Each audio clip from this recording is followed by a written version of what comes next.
Queridos hermanos, hoy celebramos el 15º domingo después de Trinidad.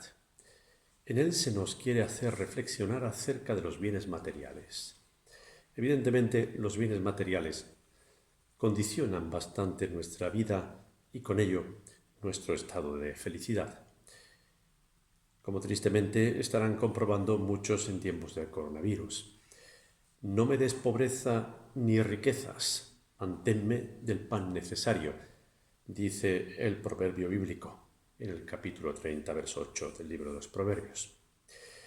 El equilibrio es necesario para que uno no se vaya a los extremos, porque la pobreza en bienes materiales empuja al extremo de la discordia con Dios. ¿Por qué permites esto? Y la incredulidad. ¿Dónde está Dios? En cambio, la riqueza en bienes materiales puede saciar tanto al ser humano que le puede hacer creer que puede confiar absolutamente en su propia capacidad y por eso le puede llevar al riesgo del olvido y desprecio de Dios. Así que la pobreza quita y la riqueza añade, pero ambas de forma insana.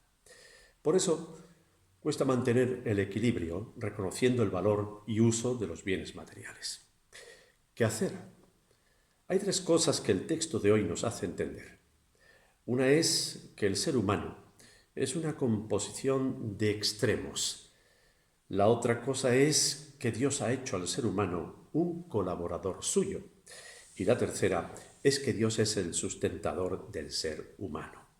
Todo esto lo dice nuestro texto bíblico de hoy así. Leo en Génesis capítulo 2, versículos 4b al 9 y el versículo 15. Estos son los orígenes de los cielos y de la tierra cuando fueron creados.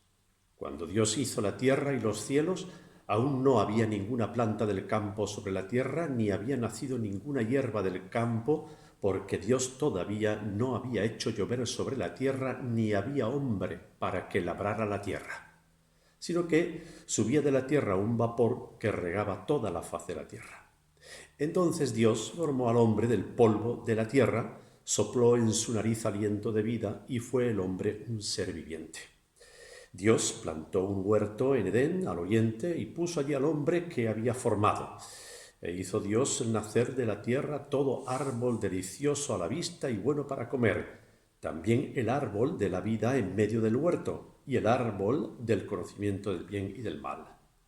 Tomó pues Dios al hombre y lo puso en el huerto de Edén para que lo labrara y lo cuidara. Hasta aquí la palabra de Dios. La dificultad humana para valorar y usar debidamente los bienes materiales viene preparada por la complejidad de lo que está compuesto el ser humano. En el versículo 7 del texto leído se nos dice: «Entonces Dios formó al hombre del polvo de la tierra, sopló en su nariz aliento de vida, y fue el hombre un ser viviente». Las palabras polvo de la tierra de la que el ser humano es formado y aliento de vida que Dios le sopla en la nariz hablan de los materiales opuestos de los que estamos hechos los seres humanos. El ser humano es un ser sagrado porque lleva el aliento de vida de Dios, pero a su vez es un ser profano por ser materia de la tierra. Lo divino y lo terrenal son dos componentes en contraposición. La materia está hecha de lo de aquí abajo y se acopla a ella, pero lo divino es de arriba, espiritual, y sufre al someterse a lo de aquí abajo. Pero es que, a más de esto, la parte profana de la humanidad está infectada por el terrible virus del pecado. Esta composición de extremos y el mal del pecado añadido forjan una composición personal predispuesta al conflicto con ella misma y con Dios. Esa parte profana y contaminada por el pecado en la humanidad dificulta la valoración y el uso de los bienes materiales.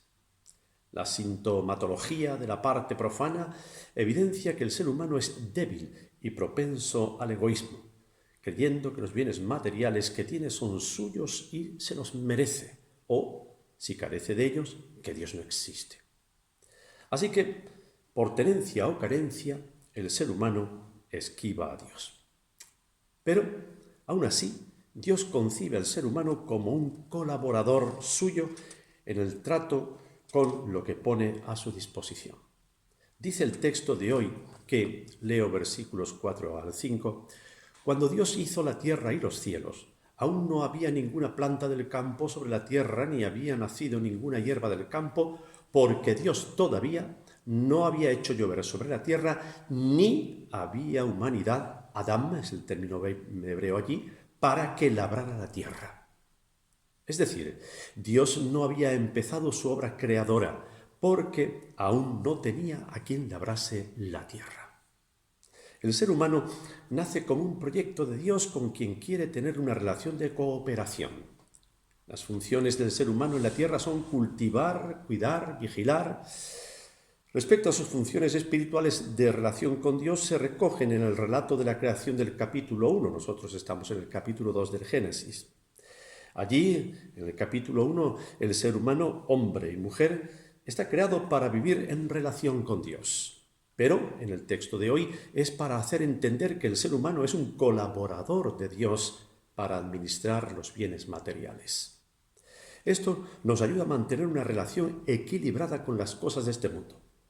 Si las tiene, puede gozar de ellas agradeciendo por ellas y dispuesto a compartirlas. Y, si no las tiene y sus carencias no permiten vivir dignamente, debe pedírselas a Dios.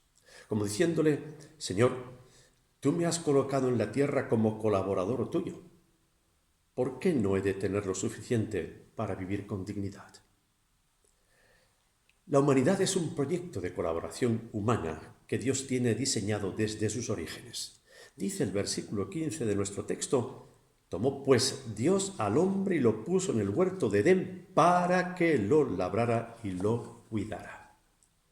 Desde el punto de vista religioso, somos colaboradores de Dios para administrar los bienes materiales. Si esta concepción calase en toda la humanidad en la profundidad que es necesaria, la humanidad que sufre la hambruna, que sufren millones de seres humanos en la Tierra, por ejemplo, sería erradicada. La humanidad tiene el privilegio de ser un colaborador de Dios en la Tierra. Dios así lo ha creado y valora y espera su participación.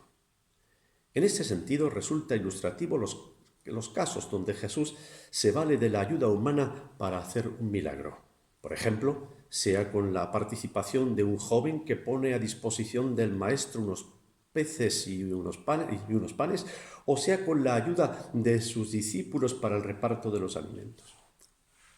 Hay también un aspecto a destacar en nuestro texto con respecto al valor y uso de los bienes materiales. Dice nuestro relato, leo los versículos 8 y 9, Dios plantó un huerto en Edén al oriente y puso allí al hombre que había formado. E hizo Dios nacer de la tierra todo árbol delicioso a la vista y bueno para comer. También el árbol de la vida en medio del huerto y el árbol del conocimiento del bien y del mal. Dios no solo forma a su colaborador, sino que lo mantiene proveyéndolo de su sustento.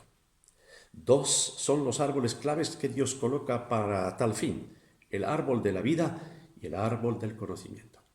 El primero resuelve una angustia humana, el envejecimiento y la muerte. El elixir de la eterna juventud, como recogen los mitos antiguos y que los modernos parece querer encontrar en los recursos medicinales, no es un cuento, sino un anhelo profundo de la existencia.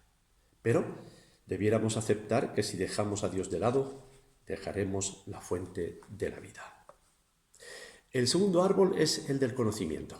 Para el hebreo, conocer es disponer o poseer.